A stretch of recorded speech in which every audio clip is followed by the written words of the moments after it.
Minnesota. I first want to thank my colleague from the state of Washington, Senator Cantwell, for her passion for the people and the rights of people to vote, and her willingness to actually go through the details of the groups outside of this Congress that feel so strongly about this, including businesses, as pointed out, who understand that you can't do business overseas, having just come back from Ukraine, that I just arrived an hour ago, and uphold democracies overseas if we are allowing our democracy to go to shambles by allowing voter suppression laws to pass as they have in numerous states across the country. Just this week, we marked the life and legacy of Dr. Martin Luther King Jr. And today, we are considering legislation that goes to the very heartbeat of the democracy, the freedom to vote, that so many have fought and died for. We're here because a flood of state laws to roll back voting has surged up since the 2020 elections. And when in the 2020 elections, in the middle of a pandemic, Americans cast a ballot, more of them cast a ballot than ever before. They were willing to take those risks, and the laws were changed in red states and blue states and purple states to allow them to do that. But now what do we see? A rollback in the presiding officer's great state of Wisconsin. We see rollbacks attempted across the nation in places like Montana, same-day registration in place for 15 years. 8,000 people took avail of it in the last election to either change their address or register that way. So then what happens? Well, say the Republican legislature in Montana, why don't we get rid of something we've had in place for 15 years? Why don't we do that? Guess what that creates, my friends? Maximum confusion and ultimate voter suppression. With that core freedom of voting now at stake, it is on us to stand up, to take up the torch that Dr. King and so many brave Americans carried decades ago and act to preserve the foundational right of our democracy. And while that may sound like an ambitious task, it is one within our reach. By passing the Freedom to Vote John R. Lewis Act, we can meet these challenges and turn back the tide. Today, I want to address a topic that has loomed large over this historic debate, and that has to do with the very rules of this chamber. This week, every member of the Senate will have a chance to cast a vote that will determine if this is a legislative body that will rise to meet a test. The test is participation and voting. The test is actually being able to take on the issues of our day.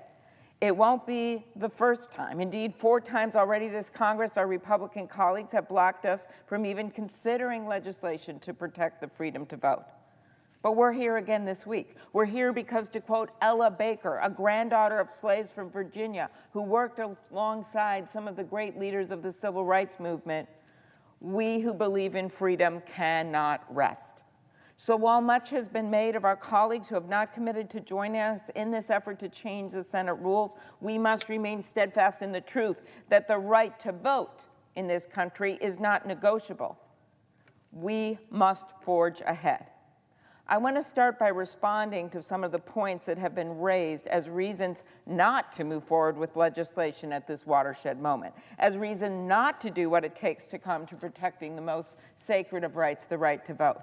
Some have argued that allowing voting rights legislation to pass the Senate without clearing a 60-vote threshold would be a mistake that would open the door to somehow leading to wild swings in federal policy. I'm trying to imagine this place ever involved in such a thing, given how slowly we go and how many people understandably want to make sure we're careful in how we pass laws, but that's one of the things that have been raised for why we need some kind of a 60-vote threshold, which of course is not in the Constitution. The word filibuster or cloture, not in the Constitution.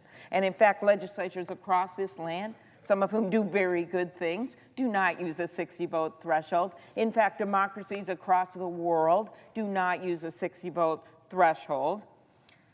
The truth is this: we have tried for months to persuade our Republican colleagues to join us in supporting legislation, to work with us, to debate it. But what they do is they throw a wrench into the process and then basically walk out that door and go home. We don't have that debate that allows us to have amendments and allows us to ultimately have a vote on the bill. It is cut off from a vote. When you look at the past when it comes to voting rights, it has been bipartisan not even that long ago. But this time, even reauthorizing the Voting Rights Act, something that has been law of the land, supported on a bipartisan basis, that the President of the United States pointed out when he was in Atlanta, this time, no. Only one Republican, Senator Murkowski of Alaska, was willing even to allow the John Lewis bill to come up for a vote. But if our colleagues across the aisle will not work with us, it cannot mean that we should simply give up. A simple look at history makes that clear.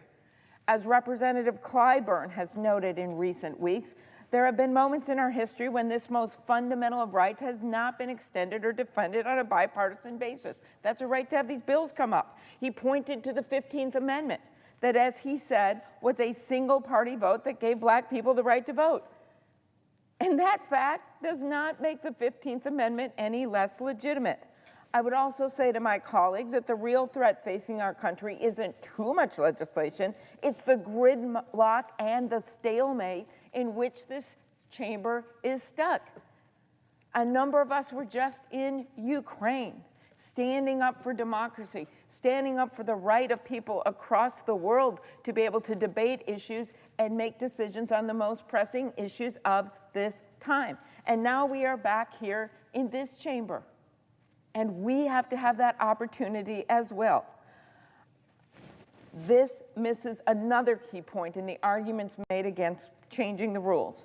When politicians actually have to vote on stuff, voters can hold them accountable for these votes. We know that the policies in the Freedom to Vote John R. Lewis Act enjoy strong support among the American people. They've been adopted in red and blue and purple states. Look at places like Utah. For years, mail-in balloting. Yet in other states, sadly, it's really hard to do. In other states, you have to get a notary just to get an application, or you have to get a witness just to get an application, even if you have COVID and you're in a hospital. But yet, in many states, red, blue, purple, this is in place. We believe, those of us that support the Freedom to Vote Act, that in keeping with the Constitution that says that Congress can make or alter the laws regarding federal elections, that this should be the law of the land. It is constitutionally supported, and Americans, no matter what their zip code, should have the right to vote in a safe way that's best for them. Arguing the Senate rules are more important than the right to vote ignores the very history of this nation. As Senator Angus King has reminded us, in 1890, Henry Cabot Lodge introduced a bill to ensure African Americans in the South were not disenfranchised. The bill passed the House, but was blocked by the Senate with a filibuster. Lodge argued that the Senate should get rid of the filibuster, saying, "To vote without debating is perilous, but to debate and never vote is imbecile." I think that kind of says it all quite directly. The Senate chose not to change its rules, and due to repeated filibusters in the years that followed, Congress couldn't pass legislation to enforce the 15th Amendment until nearly 70 years later through the Civil Rights Act of 1957. We've also heard that allowing one party to insist on virtually unlimited debates so you can't vote is an essential part of the Senate. But experts from both parties have said this isn't true. As Marty Gold, a respected expert on the Senate rules who worked for Republican leader Howard Baker and was staff director of the Senate Rules Committee, has written, the possibility that a minority of senators could hold unlimited debate on a topic against the majority's will was unknown in the first Senate. Those are his words. Others have argued that requiring a supermajority, as this filibuster does now, to pass legislation was an intentional effort to foster compromise. But again, the historical record simply doesn't back that up. The Constitutional Convention heard but did not adopt a proposal to require a supermajority for legislation. The framers explicitly decided to reserve supermajority requirements for things like constitutional amendments, treaties, and impeachment. To quote one of them, Benjamin Franklin wrote that a system where the minority overpowers the majority would be contrary to the common practice of assemblies in all countries and ages. Thomas Jefferson wrote in a letter to James Madison, "It is my principle that the will of the majority should always prevail."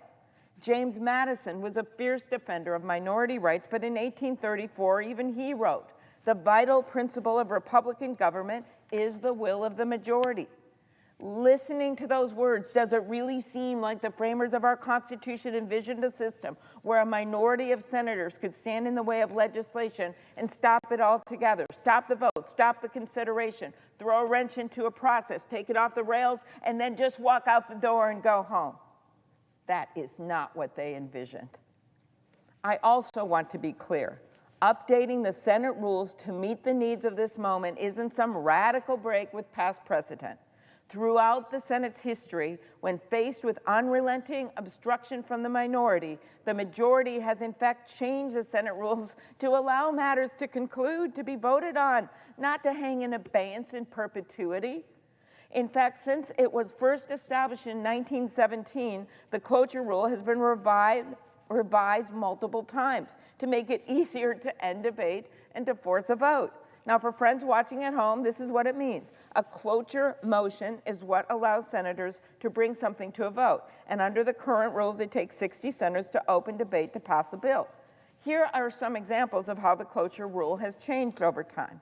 In 1949, cloture was extended to cover all issues pending before the Senate, not just bills. In 1975, the vote threshold for cloture was reduced to 3/5 of all senators. In 1979, total post-cloture debate was limited to 100 hours, and then it was limited again to 30 hours in 1986. And in the past decade, the cloture rule has been further reduced for various kinds of nominees, most recently by our Republican colleagues across the aisle. This isn't something from 100 years ago. This isn't something from before we had cars and people were arriving here on horseback. This just happened. In addition to changes to the cloture rule itself, the Senate has put in place exceptions to the rule. In fact, over time, the Senate has established over 160 processes in statute that allow a final vote without requiring 60 votes for cloture to end debate. In other words, you get to a vote without the 60 votes. As a result, we have expedited procedures, including, get this, reconciliation to pass spending and tax legislation, the Congressional Review Act to block regulations, disapproval of arms sales. I guess someone decided that was okay to do for less than 60 votes. Even approving compensation plans for commercial space accidents doesn't require 60 votes, my friends. But while the 60-vote threshold was carved up 160 times so senators could pass things like tax cuts under President Trump, block regulations, and confirm Supreme Court justices, when it comes to voting rights, we are told that traditions and comedy means that we should hug it tight, this old rule, throw voters under the Senate desk, and go home. It's no wonder that our Republican colleagues' support for the 60-vote threshold rings hollow when their priorities, such as tax cuts, such as a Supreme Court nominee, can be passed with a simple majority. Time and time again, the majority in the U.S. Senate has had to change the rules to help pass major legislation.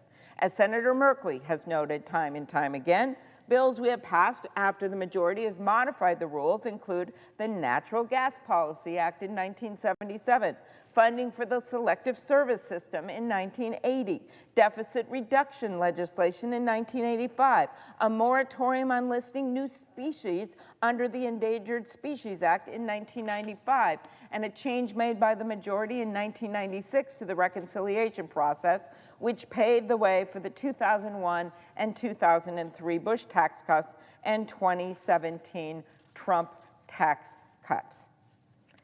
When circumstances change, senators have changed the rules time and time again. All of this history clearly shows that the Senate rules are not chiseled in stone. That's probably a good thing, because we get that the people out there need us to do our jobs, and that maybe that's more important than some archaic rule that someone is now abusing. They are not an outside force, these rules over which we have no control. They are our rules, the senators' rules, yes, but also the people's rules, written and changed over the years by senators representing the people of this country, just like the ones sitting in this chamber today. As we move forward, I want to make clear that I agree with my colleagues who have said we must keep the history of this institution in mind. By the way, I just gave you the history of this institution. 160 carve-outs, time and time again when the rules have changed. That is the true history of this institution. History plainly allows for just the type of action that our democracy now demands. If we acknowledge the stakes when it comes to protecting the freedom to vote, the cornerstone of our democracy, and we acknowledge the history of the rules of this body, I am left with a simple conclusion. We must update, change, and improve our rules to restore the Senate and meet the moment of our times. Our nation was founded on the ideals of democracy, and we've seen for ourselves in this building how we can't afford to take that for granted. I certainly saw that this weekend in Ukraine. We cannot afford to take any democracy for granted. The world is watching us, watching to see how America is taking on the challenges of the 21st century, including the threats to our democracy. Around the globe, there are those who see weakness in our opportunity. They see weakness in our democracy as an opportunity for them. Those who are hoping that gridlock and paralysis are the defining features of America, they are out there. And you can imagine what world leaders I am thinking of right now. To put it simply, if we're going to effectively compete with the rest of the world, we need a Senate that can do more than just respond to crises. We're pretty good at that. Tornadoes, hurricanes, floods, tsunamis, financial crises, pandemics, okay, we respond to that. But what about those long-term challenges, like slowly but surely eroding this democracy with voter suppression? There is so much at stake here. We must get this done. Thank you, Madam President. I yield the floor.